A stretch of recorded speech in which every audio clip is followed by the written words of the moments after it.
بسم اللہ الرحمن الرحیم۔ السلام علیکم ورحمۃ اللہ وبرکاتہ۔ دوسری طرف منگولیوں کی حالت یہ تھی کہ چنگیز خان کی وفات کے بعد اس کا بیٹا ادئی خان منگولیوں کا شہنشاہ تسلیم کیا گیا۔ اپنی موت سے پہلے چنگیز خان نے اپنے بیٹوں میں علاقے تقسیم کر دیے تھے، لہذا ادئی خان کے بھائی اپنے اپنے علاقوں اور منگولیوں پر جو چنگیز خان نے مقرر اور نامزد کر دیے تھے قابض اور متصرف ہو گئے تھے۔ چنگیز خان نے اپنے مرنے سے پہلے دشت، ایچکاک، دشت، خزر، الان، روس، بلغار پر اپنے سب سے بڑے بیٹے جوپی کی حکومت تسلیم کی تھی۔ اس کے بعد ماوراء النہر، خوارزم، کاشغر، بدخشاں، بلخ، غزنی اور دریائے سندھ تک کا علاقہ اپنے بیٹے چغتائی خان کے حوالے کیا تھا، جبکہ چوتھے بیٹے تو لائی خان کی حکومت میں منگولستان کا ایک حصہ دیا اور حکم دیا تھا کہ ادئی خان کے لشکر کا اہتمام اور سپہ سالاری طلئی خان سے متعلق رہے گی۔ اس طرح ابتدائی کو بادشاہ اور باقی بیٹوں میں سلمانیت تقسیم کرنے کے بعد چنگیز خان وفات پا چکا تھا۔ کہتے ہیں کہ 2 برس حکومت کرنے کے بعد ادئی خان نے اپنے تمام بھائیوں کو طلب کیا اور ایک بہت بڑی ضیافت اور جشن کا اہتمام کیا۔ جب سب لوگ آ چکے تو اپنے بھائیوں سے مخاطب ہو کر ادئی خان کہنے لگا، میں شہنشاہ کے عہدے سے دستبردار ہوتا ہوں، آپ جسے چاہیں مناسب سمجھیں اپنا شہنشاہ بنا لیں۔ کچھ لوگوں کا خیال ہے کہ ادئی خان مسلمان ہو چکا تھا۔ اس موقع پر اس کے بھائی چغتائی اور دوسرے بھائی اور سرداروں نے بااصرار اسے تخت پر بٹھایا اور منگولیوں کی رسم کے مطابق سب نے آفتاب کی عبادت کی۔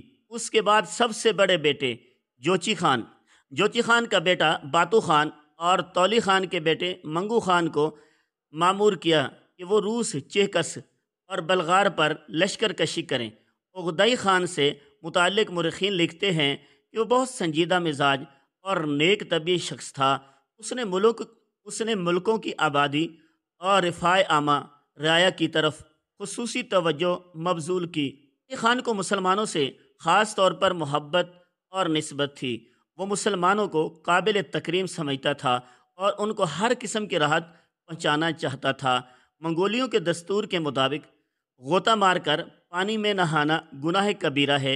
ایک مرتبہ کا ذکر ہے کہ ادئی خان اور چغتائی خان دونوں ہمراہ جا رہے تھے۔ انہوں نے دیکھا کہ ایک مسلمان دریا میں غوطہ مار کر نہا رہا ہے۔ اس موقع پر چغتائی خان نے فوراً اس کے قتل کا حکم دے دیا، لیکن ادئی خان نے کہا، اس کو گرفتار کر لو، مجمع عام میں اس کو قتل کیا جائے گا۔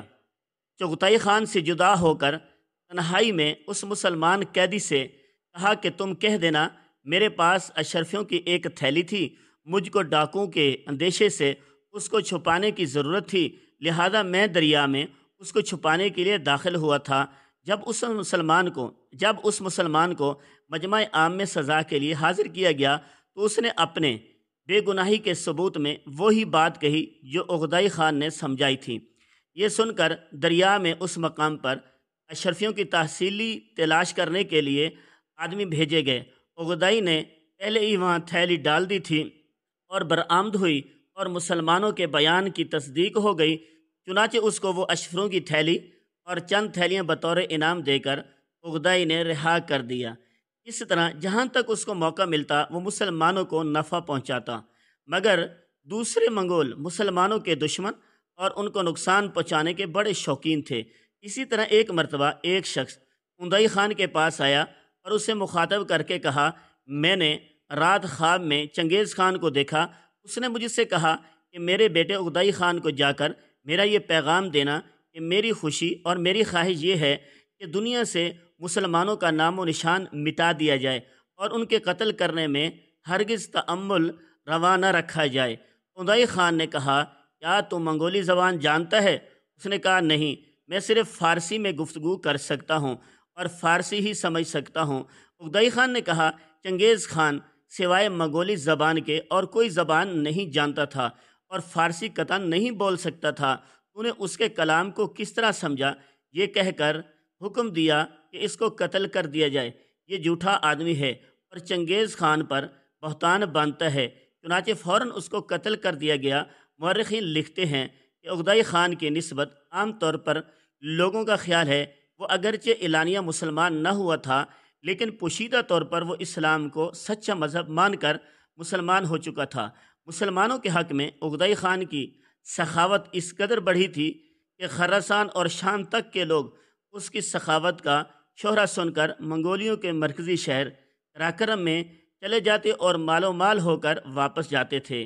یہ بھی کہا جاتا ہے کہ اغدئی خان کے باپ چنگیز خان نے جس طرح خون ریزی کے ذریعے دولت جمع کی تھی، اس کے بیٹے اغدئی خان نے اس طرح محبت، شفقت اور خردار ترسی کے لوگوں میں تقسیم کرنا شروع کر دیا تھا۔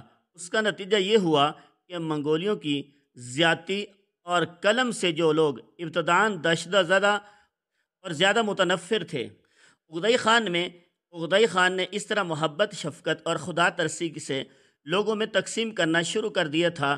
اس کا نتیجہ یہ ہوا کہ منگولیوں کی زیادتی اور قلم سے جو لوگ ابتداً دہشت زدہ تھے اور زیادہ متنفر تھے، اغدئی خان کی سخاوت اور انصاف کے سب اس سے محبت کرنے لگے تھے۔ چنانچہ کہا جاتا ہے کہ منگولیوں کی سلطنت کا بانی اگرچہ چنگیز خان تھا، لیکن اس کی بنیادوں کے ساتھ پیش آیا کرتا تھا، کیونکہ خان کی بیوی عیسائی تھی جو برابر کیو خان کے مسلمان کے خلاف بھڑکاتی تھی۔ چنانچہ کہا جاتا ہے منگولیوں کی سلطنت کا بانی اگرچہ چنگیز خان تھا، لیکن اس کا بنیادی ساتھ پیش آیا کرتا تھا، کیونکہ خان کی بیوی عیسائی تھی جو برابر کیوکو خان کو مسلمانوں کے خلاف بھڑکاتی رہتی تھی۔ اس کے علاوہ ولیم نام کا ایک راہب بھی وہاں موجود تھا، اور وہ بھی کیوکو خان کو مسلمانوں کے خلاف بھڑکانے میں اپنا کام سر انجام دے رہا تھا۔ چنانچہ یہ دونوں عیسائی کیوکو خان کے مزاج میں بخل داخل ہو گیا اور اسی مسلمان سے متنفر کرنے کی کوشش جاری رکھی۔ آخر نوبت یہاں تک پہنچی، کیوکو خان نے ایک روز فرمان لکھوایا کہ مسلمانوں کے قتل کرنے اور ان کا نام و نشان مٹانے کے لیے تمام سردار آمادہ ہو جائیں۔